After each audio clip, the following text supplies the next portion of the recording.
Hey everyone! So today we're going to go through just some basic tips and tricks to Adobe InDesign. And just as a heads up, you can subscribe for a free 30-day trial for Adobe InDesign if you would like to have this software for your own personal laptops. You can also access this software for free on any computer lab on NDSU's campus.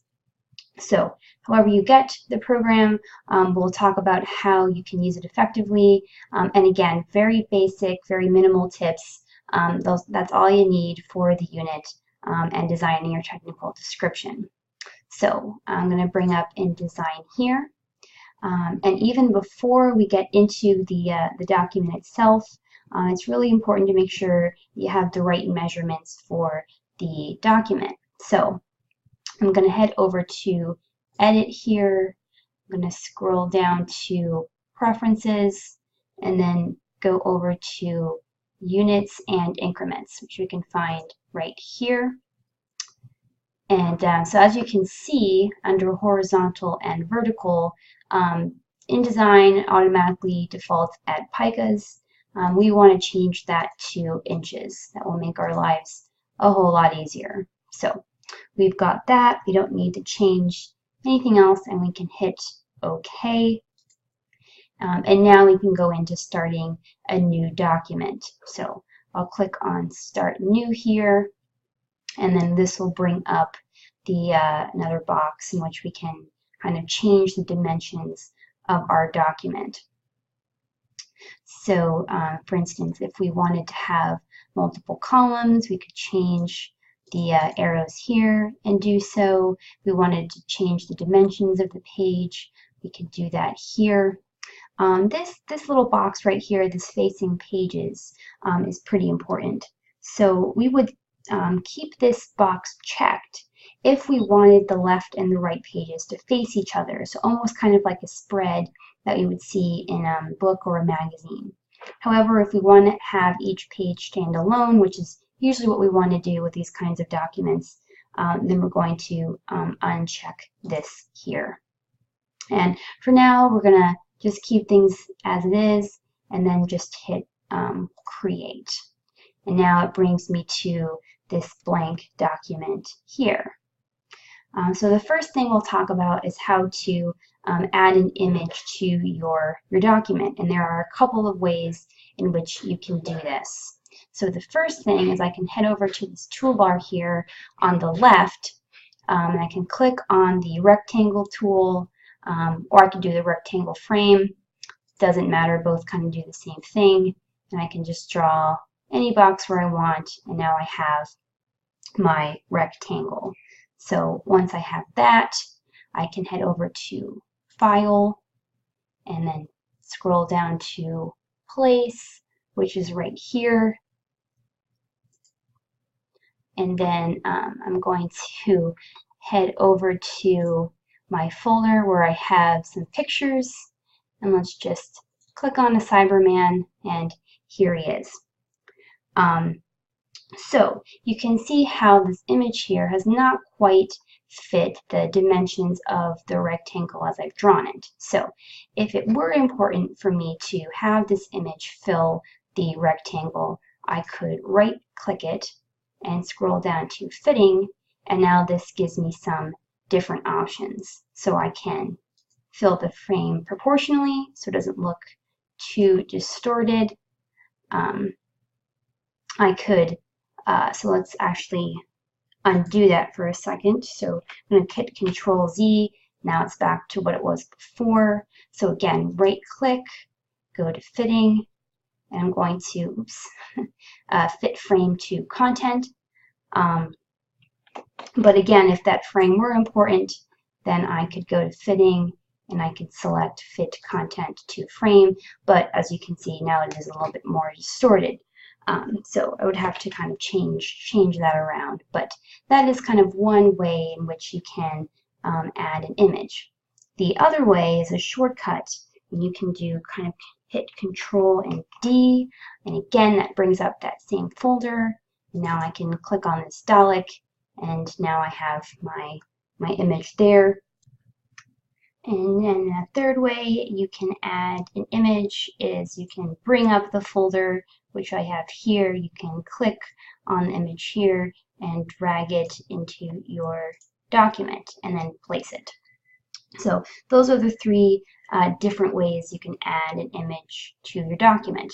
Now, probably the major thing, the learning curve with InDesign that can often get people frustrated, beginners and experts alike, and this includes me too, and you'll probably see me make this mistake a few times, is if you want to click and drag and draw anything, you have to make sure that you've highlighted the selection tool right here, or else you won't be able to do it. So let's extend the frame here just a bit, because I want to point out the two different kinds of frames that we're going to see in InDesign. So if I click on this orange box pop up, this is actually the box for the image, and then the blue box or the blue frame here is the one for the frame. And so designers find these blue kind of boxes or frames helpful because as they're laying out the text or images on a document, they can kind of demarcate a spot in which they know an image will go into. If they can't put it in right away, then they'll add the text around it, so then they can add the image into that frame. So that's kind of why you're seeing those two different kinds of boxes. And if I hover over the picture here, you can see this little, two circles, and that's kind of the content grabber, right? So literally, you see the little icon kind of grabbing it and moving it. You can, move the image that way as well.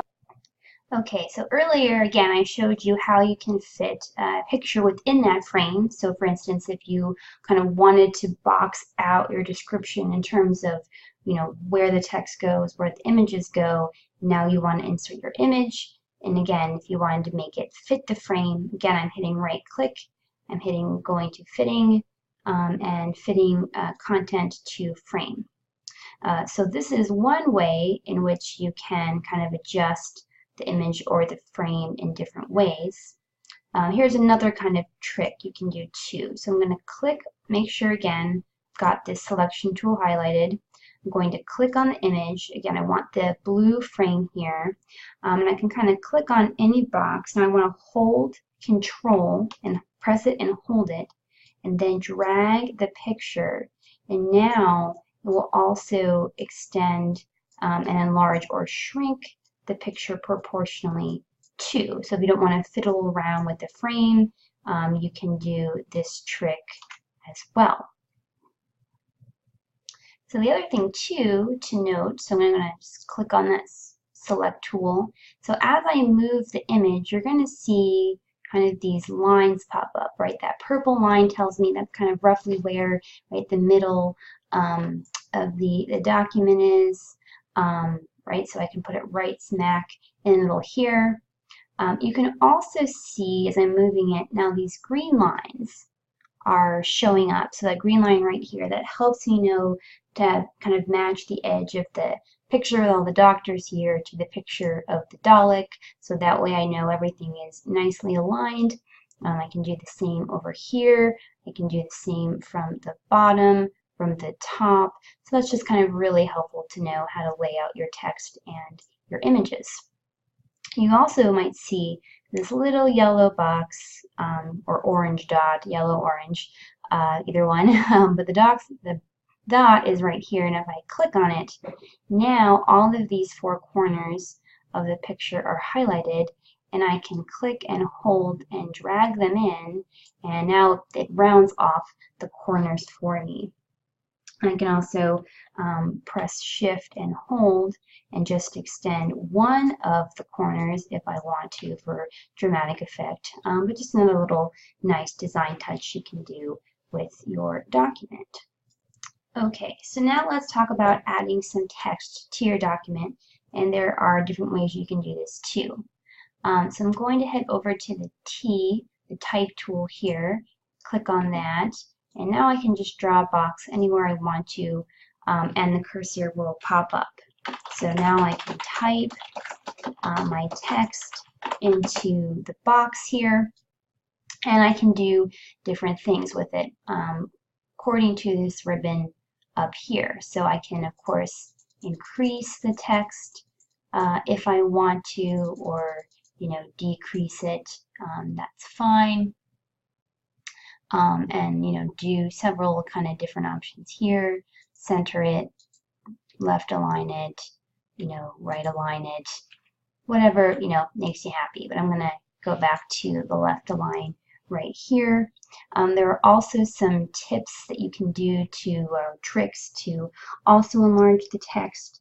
So I can do Control Shift and then hit the greater or lesser than sign symbol, so right next to the M, to make it smaller, to make it bigger.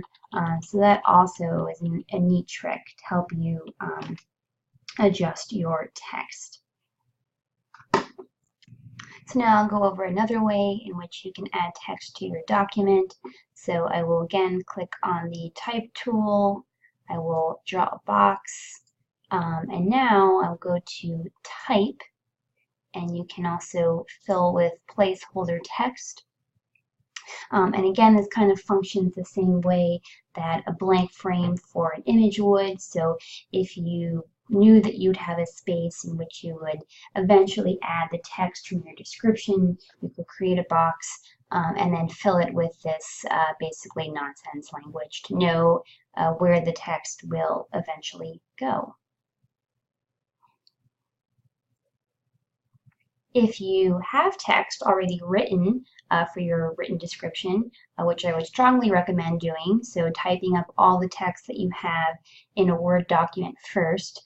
The one kind of drawback in InDesign is that it's a little bit less easier to use with spell checker and grammar, things like that. So that's what Word is good for. So you can type up all your text in Word first and save it as a Word document that you can then import the text into this document here. So very much like before, I'm going to click on the Type tool, and I'm just going to draw a box. You'd probably make yours much bigger on your own document. And then I'm going to head down to my folder, and as you can see, I've now added a Word document that, much like this one, has some nonsense language, but for argument's sake, we'll pretend that this is the text for my written description, and I can just click and drag and drop it into the text box here, which is pretty nice. Now, as you can see, so if I even open this Word document, it's quite long. It's certainly more than what we see in the box over there, but that's okay. So I'll minimize this too. And you can see this little red check plus box. So I'm going to click on the selection tool. I'm going to click on the red plus, and now you see the rest of the text that I have. So this is the rest that kind of follows, I guess, what would be this word or said, and I can place it somewhere else in my document. So if I click here, well, now it fills up the bottom half, and we can see from this red plus that there actually still is more text that isn't being represented by what we can see on the screen here. So again, I could click on the red box again, and now it has the rest of the text, and I can kind of fill it in, and now it's done. So if you had kind of several different blank white frames, you could click the text in the appropriate frames and fill in your document that way, which makes it much easier. Okay, so now I'm going to delete some of these boxes to clear up some of this space. So again, making sure my selection tool is highlighted, going to click on the box, hit delete. Make sure I've got this box, the blue frame highlighted, click delete. And I'm going to click and delete these as well. There's other tips and tricks on my lecture tutorial, how to type on a path, things like that. I'll let you guys play around with that. But one tip I wanted to show you was how to bold. So for instance, if I wanted to bold Doctor Who is the best here, first you want to make sure that you actually have a font that can be bolded in InDesign. So if I go to the font box up here, you can see all the different kinds of fonts, and you'll actually see the ones that can be bolded will say bold. So Minion Pro can't be, so if you try this tip on Minion Pro, you probably won't see it work. But if I scroll down here, I can see, for instance, that Gill Sans has several different options here. So I'm going to click on the regular one. I could click on the bold if I wanted to, but just to show you my tip here, I'm going to click on Gill Sans, make sure that it's highlighted, and I can do Control, Shift, and B, and now it's bold. So that's just a little bit of an easier way to bold things, but of course you can still go up to the box here and bold, select a font that's bold there as well.